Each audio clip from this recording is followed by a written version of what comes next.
guys, Clarence is here, and if you are into personal development, lifestyle, fitness, and dating, or kung ikaw ay into sa mga personal development na makaka-improve as a man, subscribe mo lang tong YouTube channel ko. And we're going to talk about 5 habits na nagpapababa ng value mo. Number 1, always seeking validation. Gusto mo lagi ng approval. Yung tipong may gagawin kang isang bagay, pero hindi para sa sarili mo. Para sa ibang tao. Para ma-accept ka ng ibang tao. At para magustuhan ka rin ng ibang tao. Takot kang ma-reject.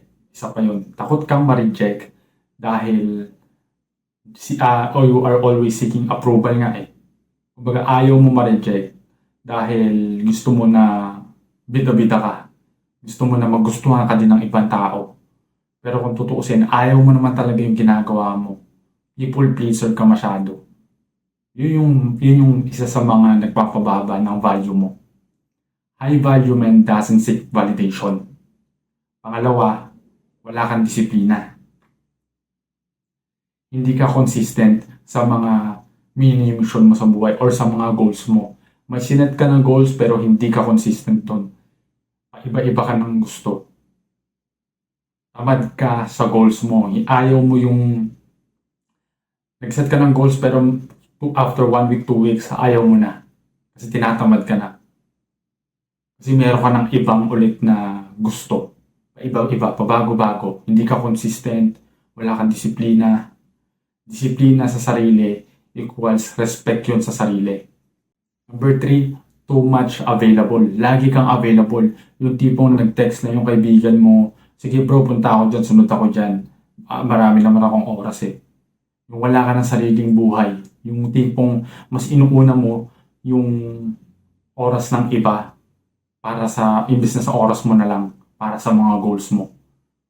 Mas gusto mong gawin yung mga bagay na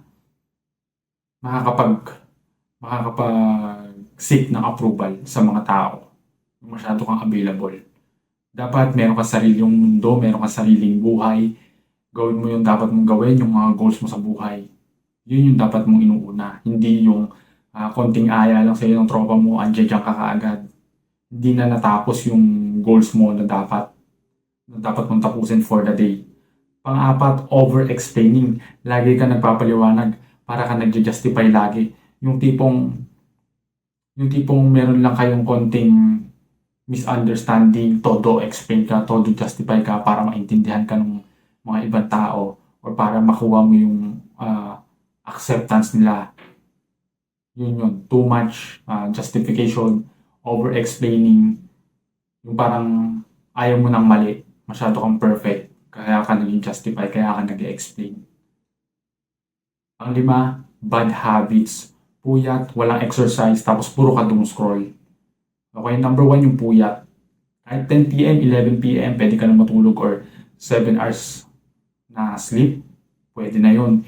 Hindi mo kailangan ng sobrang puyat na puyat ka. 1 a.m., 2 a.m., 3 a.m. ka na. Tapos, meron ka pa dapat gawin kinabukasan. So, number 1 yun, puyat. Pangalawa, yung wala kang exercise. Once na nagpuyat ka kasi, may times na tatamarin ka na kinabukasan ng mag-exercise. Gawin yung mga dapat mong gawin. Yung mga goals mo for the day. For sure, sasabihin mo, bukas na lang yan kasi inaantok pa ako. Gusto ko pang matulog. So, yun yung nagpapabawas ng value mo as a man. Tapos yung pangatlo, puro ka scroll. Imbis na gawin mo yung mga dapat mong gawin, nakababad ka sa Facebook, sa TikTok, scroll ka lang ng scroll, masyado kang nagko-consume. Imbis na nag-create ka, nagbibigay ka ng value sa iba't ibang class, iba't ibang social media. So, yun yung 5 na nakakapagpababa ng value mo. Number 1 is always seeking approval or validation. Pangalawa, wala kang disiplina sa sarili. Pangatlo, too much available ka or palagi kang available kahit na alam mo naman sa sarili mo na may dapat kang gawin. Number 4, over-explaining or palagi ka nag-justify sa sarili mo. Palagi mo justify yung mga bagay-bagay. Number 5 is yung mga bad habits mo tulad ng pagpupuyat, hindi ka na nakaka-workout, puro ka na lang scroll, Yung lifestyle mo, nasa bahay lang, nakahiga lang magdamag, walang ginagawa. So, yun yung 5 habits na nakakapagpababa ng value mo as a man. So, yun lang guys, and see you on the next one.